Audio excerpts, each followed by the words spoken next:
ఆవు పాలతో అభిషేకము. పాలెందుకు అంటే ఆవు పాలతో మీరు శివలింగానికి అభిషేకం చేస్తే మీరు నోరు విప్పి అడగవలసిన అవసరము లేకుండా మీకు కలిగేటటువంటి ఉత్తర క్షణ ఫలితమేమి? సర్వసౌఖ్యములు అంది రుద్రకామ్యార్చనం. నువ్వు నోరు విప్పి అడగక్కర్లేదు, నాకు ఈ సుఖస్థానము కావాలని అడగక్కర్లేదు. వాంఛితార్థ ప్రదాయిని. నిన్ను అడగమంటే నువ్వేమంటావంటే, స్వామి నాకు అరగంట టైం మా ఆవిడ్ని అడిగి రావాలంటాం.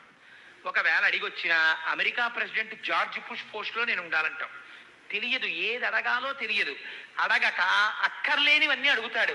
గాలిన్ కుంభిని అగ్ని అంబువల ఆకాశత్తెలిన్ దిక్కులన్ రేలన్ ఘస్రములన్ అని హిరణ్యకశిపుడు అడిగినట్టు ఎప్పుడు ఇది చచ్చిపోకూడదని కోరికలు కోరతాం. ఇక అందుకని పంచామృతాలలో మొదటిదైనటువంటి పాలచేత శివలింగమునకు అభిషేకము చేసినంత మాత్రము చేత మీరు నోరు విప్పి అడగకపోయినా పరమాత్మ యొక్క నిర్హేతుక కృపాకటాక్ష వీక్షణముగా మీకు లభించేటటువంటి ఉత్తర క్షణ ఫలితమేమి అనగా కుటుంబమునందు సర్వ సౌఖ్యములు మీకు కలుగుతాయి. ఏ సౌఖ్యము, ఏ సుఖము మీకు కలిగితే మీరు వర్ధిల్లుతారో, ఏ సుఖము మీకు ఉంటే మీరు వృద్ధిలోకి వస్తారో అటువంటి సుఖాన్ని పరమాత్మ మీకు కల్పిస్తాడు. ఏమండి, నేను శివలింగానికి ఆవు పాలతో అభిషేకం చేశాను, నాకేమో జిల్లా కలెక్టర్ పోస్ట్ రాలేదేమిటండి అని మళ్ళీ వచ్చి నా కాలర్ పట్టుకోకండి. ఎంతవరకు ఏ కోరిక మీకు తీరడము చేత మీరు ఉన్నతిలోకి వస్తారో అటువంటి సుఖము శివుడికి తెలుసు.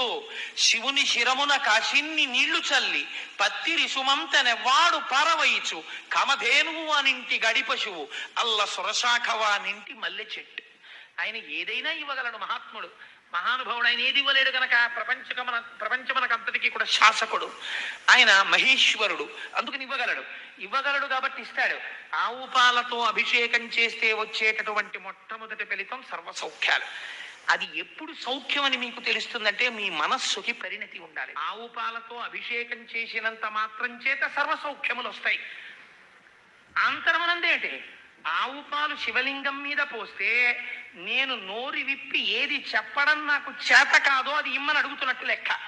ఏది అడగడం చేత కాదు, స్వామి నాకు జ్ఞానము కావాలి. ఇది జ్ఞానం అంటే పుస్తకాలు చదువుకుంటే వచ్చే జ్ఞానం జ్ఞానము కాదు. ఏది తెలుసుకున్న తరువాత వేరొక వస్తువుని తెలుసుకోవలసినటువంటి అవసరము లేదో అటువంటి వస్తువైన పరబ్రహ్మమును తెలుసుకుని ఆ పరబ్రహ్మమునందు అపరోక్షానుభూతిని పొందగలిగినటువంటి అదృష్టము ఈశ్వరుడి చేత కటాక్షింపబడడం అనేటటువంటిది నాకు కొన్ని కోట్ల జన్మలుగా లభించలేదు.